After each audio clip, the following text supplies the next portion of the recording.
నమస్తే పొలిటికల్ వాయిస్కు స్వాగతం. దేశంలో ఎన్నికలు జరుగుతున్నప్పుడు కొన్ని నియోజకవర్గాలపైన కొందరు వ్యక్తులపైన ప్రత్యేకమైనటువంటి దృష్టి ఉంటుంది. ఈ దేశాన్ని పరిపాలించి ప్రపంచంలోనే అత్యధిక జనాభాలో ఉన్నటువంటి రెండవ దేశంగా ఉన్నటువంటి భారతదేశాన్ని పరిపాలిస్తూ ప్రపంచ దేశాలను ఆకర్షిస్తున్నటువంటి వ్యక్తి నరేంద్ర మోడీ. ఆ నరేంద్ర మోడీ ప్రధానిగా ఉన్నాడు. ఆ నరేంద్ర మోడీ ఆస్తులు ఎంత అనేటువంటి అంశంపైన అనేకమైనటువంటి చర్చ.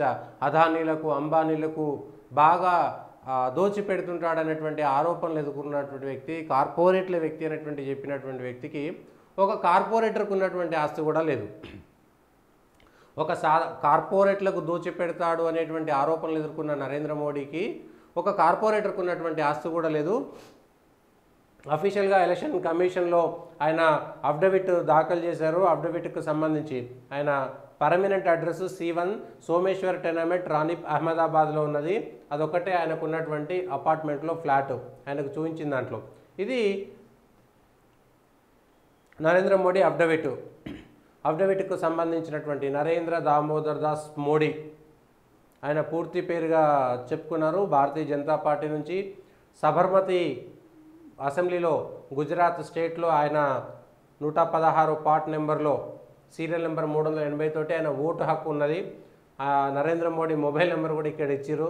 మరి అది పనిచేస్తుందా లేదా తెలియదులే, కానీ ఆయన చేతిలో ఎంత ఉన్నది, ఆయన పాన్ కార్డ్ ఏంటి, భార్య పేరు జశోదా బెన్ అనేటువంటిది ఆయన పోయినసారి కూడా మెన్షన్ చేశారు, ఈసారి కూడా మెన్షన్ చేశారు.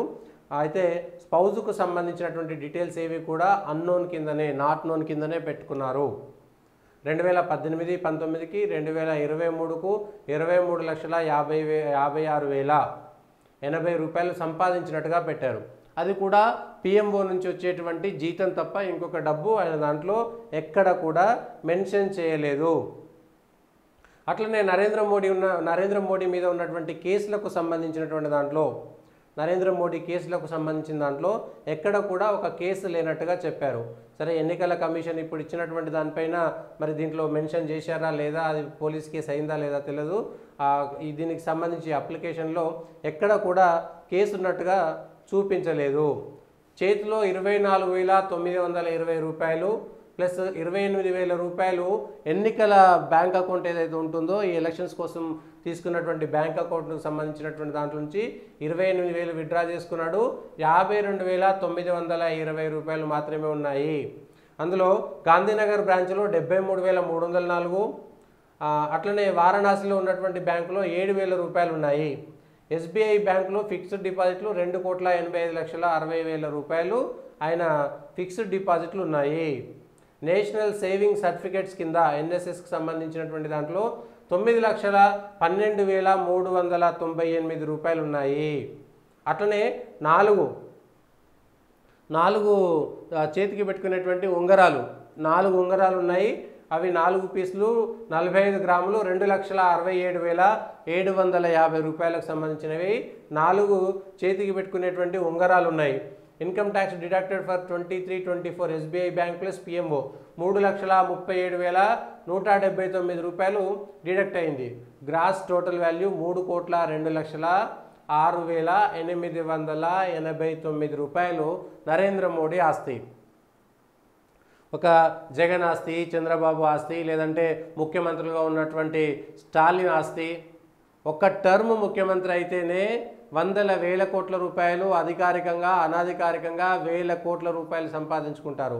3 సార్లు గుజరాత్ ముఖ్యమంత్రిగా పనిచేసి 2 సార్లు ప్రధానమంత్రిగా పనిచేసి ఆయనకు ఒక కారు కూడా లేదు.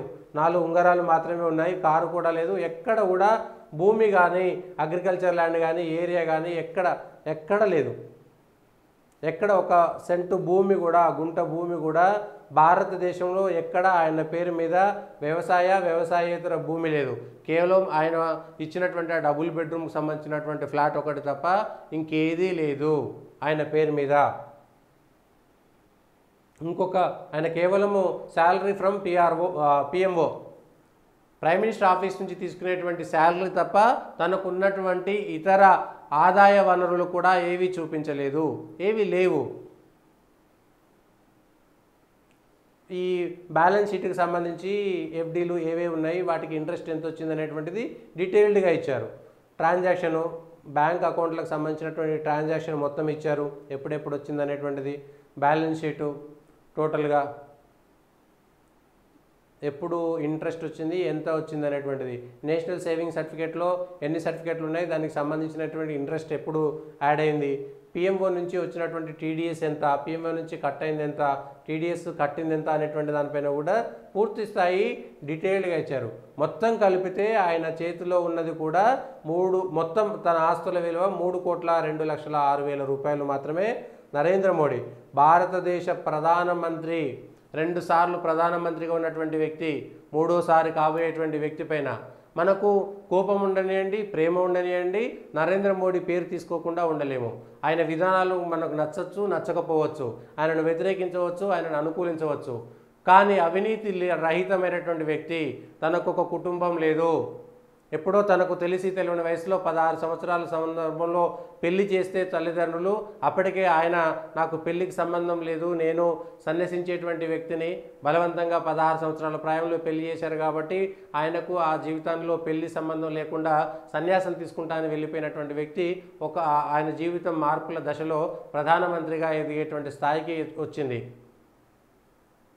ఆయన నరేంద్ర మోడీ మనకి ఇష్టం ఉండనివ్వండి, ఇష్టం ఉండనివ్వండి, ఆయనలాగా సాధారణంగా బ్రతకడం అనేటువంటిది ఇప్పుడున్నటువంటి రాజకీయ నాయకులకు చాలా కష్టతరమైనటువంటిది అని ఎగ్జాంపుల్స్తో సహా రుజువులో ఉన్నటువంటి వ్యక్తి.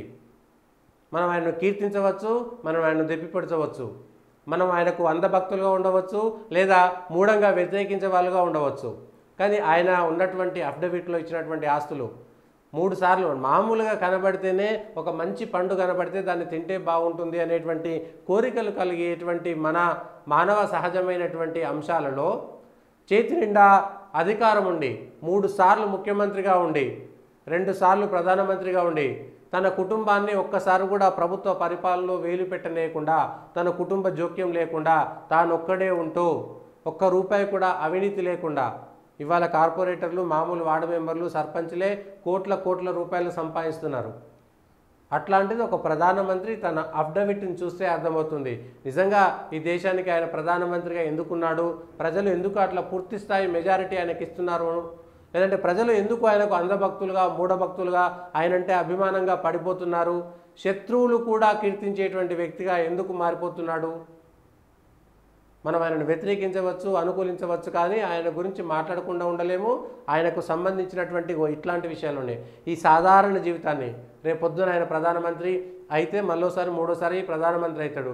ఒకవేళ కాకపోతే ఆయన వెళ్ళి హాయిగా ఏ మఠంలోనే ఉండగలుగుతాడు, లేకపోతే ఏ డబుల్ బెడ్రూమ్ ఫ్లాట్లో ఉండగలుగుతాడు, ఏ గంగా దగ్గరకో లేకపోతే ఏ కాశీ దగ్గరకో వెళ్ళి హ్యాపీగా జపం చేసుకుంటూ బతకగలిగేటువంటి స్థాయి ఆయనది.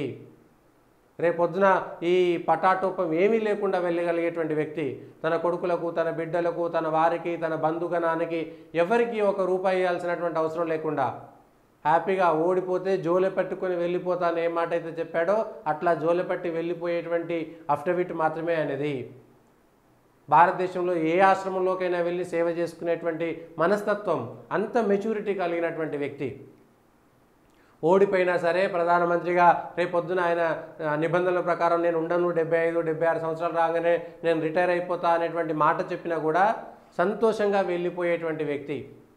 కాబట్టి మనము మన దేశం యొక్క ప్రధానిని చూసి పార్టీలకు అతీతంగా, వ్యక్తిత్వాలకు అతీతంగా, సిద్ధాంతాలకు అతీతంగా గర్వించదగినటువంటి వ్యక్తి నరేంద్ర మోడీ అనేటువంటిది మరొకసారి చెప్పుకోవచ్చు.